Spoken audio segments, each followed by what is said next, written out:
New month, new review. Let's go ahead and grab something out of the good old topic hat. Oh, I think I have a winner. Oh no. Goosebumps, a TV horror anthology based on the books by one Mr. R.L. Stine. Props to him, by the way, because these books had a stranglehold on the book fair scene. Personally, I was more of a scary stories to tell in the dark kind of kid, but I did dabble with Goosebumps, so I'm not in completely uncharted waters. I've had this written down on my video request or idea file for a bit, but I don't remember who suggested it, so I'm really sorry that I can't credit you properly. That being said, fuck you. I didn't know that when I decided to do this video that there was 5 seasons of this show, technically, but I did have a lot of fun watching it, so thanks for that. How do I talk about an anthology show? There isn't a consistent plot to go over. I bet you get a 2-parter or a sequel episode a season later. I guess I'll just talk about it as a whole and then go through some specific examples and episodes. Kind of a controversial opinion. Goosebumps is such a grab bag of quality and it ruins the experience for me. Look guys, I get it, I'm full of shit or whatever, but hear me out. Old media is fun to look back at and cringe or laugh at, and that's what I was expecting. When I turned on the first episode and saw this,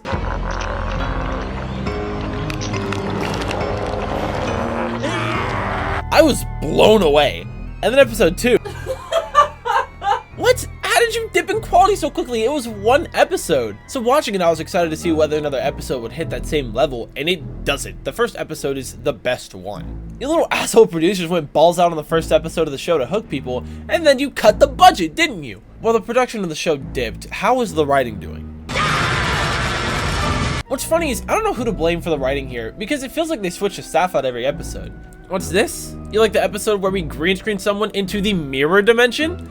Well, how do you like this bad green screen ghost with a Snapchat filter? Oh, you like seeing this cool mud monster? Then check out this kid wearing a hairy sweater under a t-shirt. I'm not asking for much, guys. I'm just asking for some consistency. Funny story, the dog in the intro is a whole ass nigga. This one specifically. So before we get into specific episodes, I want you to play a game with me. For the examples I give you, count how many times the situations would be solved if the family members didn't gaslight the main character or if the main character just left the crazy shit alone. So this young lady Lucy likes to lie and tell scary stories to people, but everyone's getting fed up with it. So she goes to the library to return a book and stumbles upon the librarian, Mr. Morton. Oh shit, you watch JoJo? Quick question, Mr. Morton. What's the benefit here? Why transform? You were already eating the bugs in your human form or whatever. Is it like taking off your shoes after a hard day at work? Does it taste better? So anyway, she sees Mr. Morton transform and no one believes her. So she goes back to try to get a picture of the monster. But because this show is horror adjacent, she has the flash on and gets caught. Oh, come on, commercial break? Come on, commercial break? She gets away but leaves her backpack. Unfortunately, he knows where she lives. Good evening, Lucy. May I come in for a minute? Wait a minute. A high school-ish girl, a middle-aged man. Hey, who changed it to Euphoria? I don't think it was intentional, but this nigga is creepy, but like not in the monster sense. He talks like he's a kid diddler? So anyway, the parents invite him over for dinner, and it turns out that they'll be eating him. And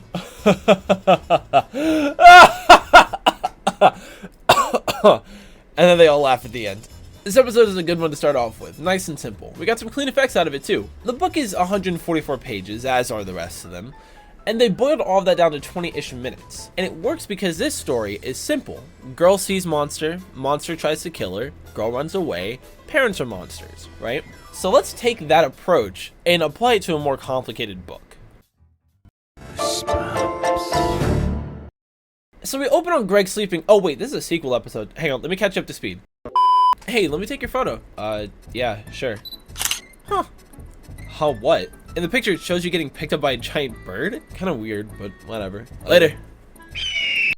So Greg has a nightmare about Death taking his picture with the camera, but it's a nightmare. It's not really important. He turns in a paper about his first experience with the camera, and his teacher fails the fuck out of him. The teacher, I don't remember his name, says to Greg that if he doesn't bring in the camera to prove it exists, he isn't getting a grade change. Going back to where the camera was, the building is fucking gone, but the basement's there?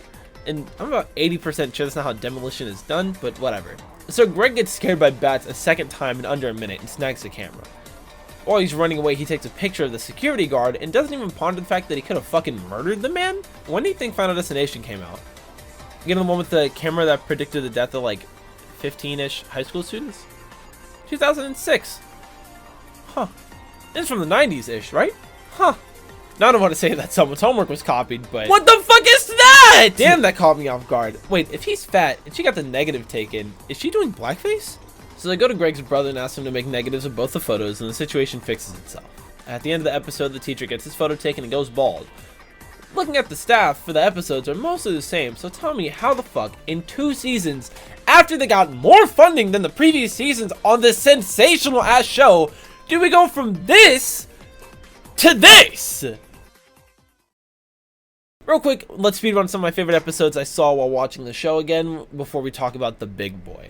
Here we go. Yoshikage Kira builds robots and creeps on kids until his ghost mom tortures him to death. Reverse Werewolf Boy tries suntan lotion. Little Shop of Horrors Among Us edition.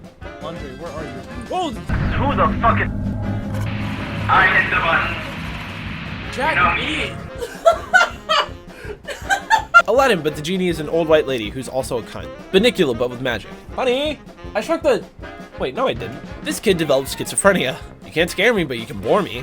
That's it, Kaiba. I'm sending you to the Shadow Realm. Adam Sandler's Click. Robin Williams' Jumanji. Jim Carrey's Oh, come on, guys. Six Flags during Halloween, but on acid. Oh my fucking... No! And now I come upon the creme de la creme, the piece de resistance. Night of the Living Dummy 2. 2? But this is from season 1. No, wait, did I miss something? Turns out that there isn't a Night of the Living Dummy 1. It just doesn't exist. So the reason it's still labeled stupid is because they were going to make a special before the show, but the special got canceled and the show didn't? But either way, this is the definitive Goosebumps story, which really sucks. I can't find dolls scary. Let me get on my tangent bullshit. Back when I was a wee young lad, my gran moved in with us and she brought her doll collection. And these hoes made this one look funny to me. So yeah, I don't think this one's scary, but what actually happens? This kid is an aspiring ventriloquist and she gets a new dummy. What the fuck is that? The next morning, this nigga Slappy gets on his demon time shit. Like, instantly, he goes in on everyone in the family and gets her sent up to bed. And how about that mother of yours? She went to a store and asked the clerk if he had anything her size, and he told her to try the freight elevator. We're gonna fast forward, it's just haunted doll stuff, we've seen this before. Hard confirmation for the family members that the doll's alive, so then they kinda just break it. Oh, and the other doll's alive too. That was it? Now, I don't want to call anyone a punk or anything, but come on, man. Come on, man. This is the one? This is the one we want to say is peak Goosebumps. It's not even the best episode in the season. I don't understand why this is the character from Goosebumps that we all choose to fixate on, to the point that he's the main villain in the movies. Oh shit, I should probably talk about this. The first one's pretty good. I actually remember having a lot of fun watching it in the theater. I have not seen the second one because I'm not getting a premium Hulu subscription for this video. Anyway, guys, I just want to say thank you so much for watching. If you enjoyed the video, please make sure you like and share it. Subscribe because I got more stuff coming down the pipeline. And make sure you ring that notification bell so you know exactly when those videos come out. That's it from me. I love you so much. You guys are my homies, and I'll see you in the next one. Later. In case you were still keeping track of how many times people would have been fine if they weren't gaslit or just stayed away from the obviously evil shit, the answer is every time.